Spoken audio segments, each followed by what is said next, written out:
Hi guys, so, pasok tayo ngayon guys sa ating butas, no? So tignan nyo guys at aakyat pa kami dyan at i-share ko sa inyo guys yung mga kaganapan dito guys. So itong video na ito ay magre-review ako ng isang site na i-scan natin at i-detect gamit yung GTR 1000 at saka yung GEM o ground eye magnetometer 3D. So recheck natin guys itong hukay ng ating katiits, no? So ayan, paakyat na tayo dyan. So medyo fast forward ko lang konti itong ating video para medyo mas madali ng kaunti dahil napakahaba nito guys. So around 20 minutes. So keep on watching na lang guys at share ko sa inyo mula pag-akyat. Ayan, overlooking pa dito guys. 'Di ba? So yan po ay nasa cliff wall. Ayan, papasok tayo sa loob. Yan pong butas guys. Ito na butas na pinakita ko, ayan, ay dating butas po siya na ano siya, cliff. So pataas papunta dito. Dati yun hindi yun na ginawa namin o ginawa ng tao. Dati po yun ay nakatakip tapos maliit lang yung papasok dito. Tapos ito makikita niyo sa video guys, pagdating ng 12 meters, ayan, meron siyang parang ano dyan, cavity, pero hindi po yan cavity. Isa po yung kahoy na nakatayo. Tapos ayan, no, kahoy po yan na nasa 7 feet ang haba, putol naman sa taas at merong ugat sa ibaba, pero 7 feet high lang siya, vertical. Yan po tinatawag sa treasure sign guys na central shaft o diretsong sukat palatandaan papuntang pailalim. So yung kahoy na yan guys ay medyo bulok na siya at nagiging cavity na po siya. So itong butas na ito ay binutas lang po ng ating katiits papuntang ilalim dahil nga po nung iniskan natin siya sa 3D ay pailalim po yung detection o yung mga objectives na nahahagip ng ating 3D. Ayan po. So bumaba na ako dyan at ayan, nandito na ako sa ibaba. So papasok pa ng konti. Tinignan ko muna itong may nakita dito na parang ugat ng kahoy na nabulok.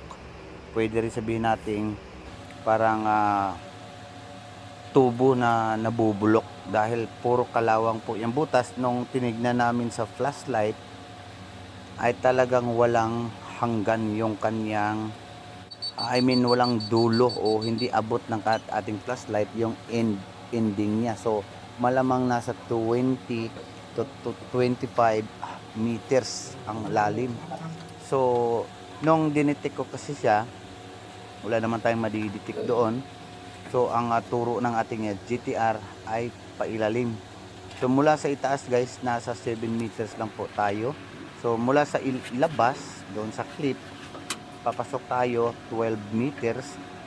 Tapos pababa, ayan, bumaba tayo 7 meters. So pagdating namin dito sa baba guys, merong nakuha ng ating mga katiits na maraming dahon po na nakadikit sa isang simento. So siguradong simento yun guys dahil may halo nga na mga sanga ng kahoy, dahon at may buto. Posibleng pinagkainan, buto ng hayop o di kaya buto ng tao, parang ganon. Ayan, so ni-recheck natin guys dahil natatakot po yung ating katiits na baka guguho o mahuhulog sila sa ilalim. So i-check ko yan guys kung may butas sa ilalim o may cavity o may tunnel ba kaya. Check natin. So nakita ko dito guys sa ibaba, banda dito sa ibaba na may ilaw, nandyan yung entrance ng tunnel. So pakita ko rin sa inyo mamaya kung ano yung bakit ko nasabing may entrance ng tunnel. So bukod sa nakita ng ating 3D, meron ding sign dyan na entrance to tunnel yung kwadradong bato na nakatayo siya, na para siyang loop bridge na itinayo.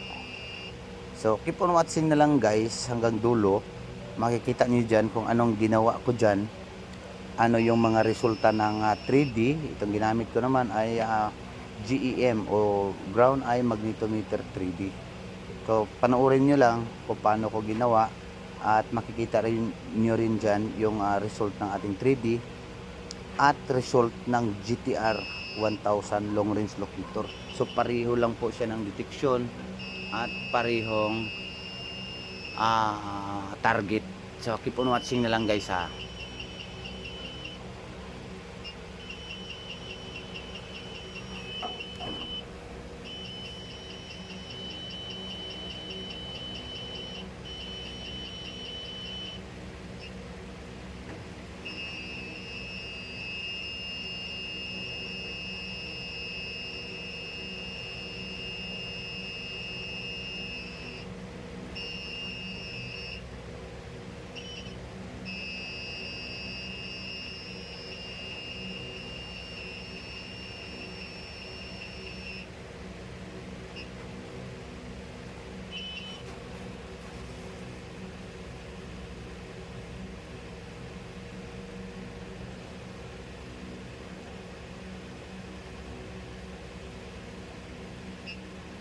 Ayan, napapansin ko na wala na pong detection sa paibaba.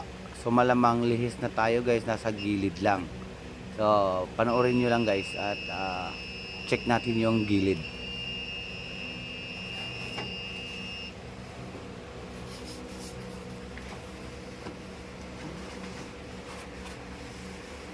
Ganda yan.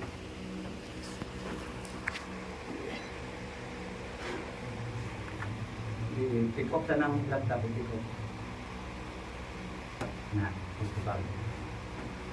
Buto sa bag. Buto sa bag.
Ayan, mapapansin natin guys, yung binilugan ko guys na parang loop bridge. Yan yung sinasabi ko kanina guys na entrance. So tunnel, ayan po, sign yan na entrance o tagusan papasok sa tunnel guys na entrance. Yan po yung dinidetect ng ating locator guys.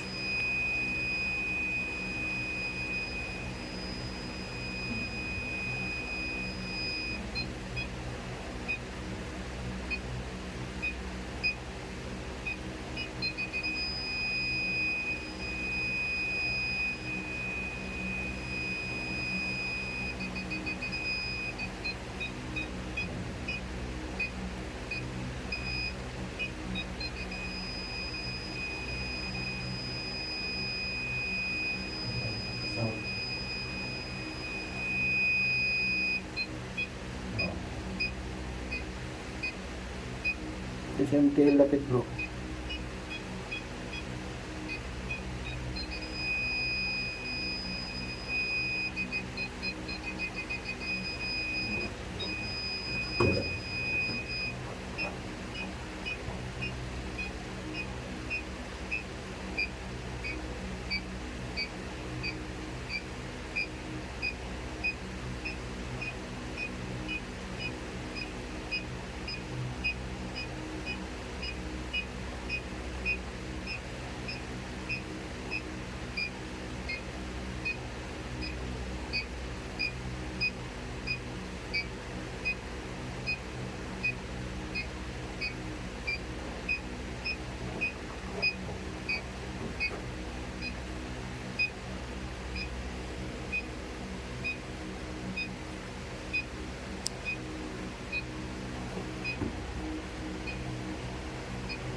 Bilhin itong laptop ko yun.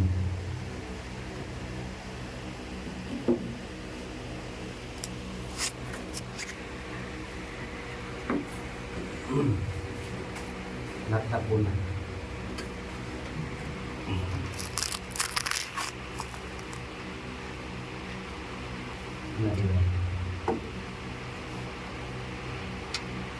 Sige.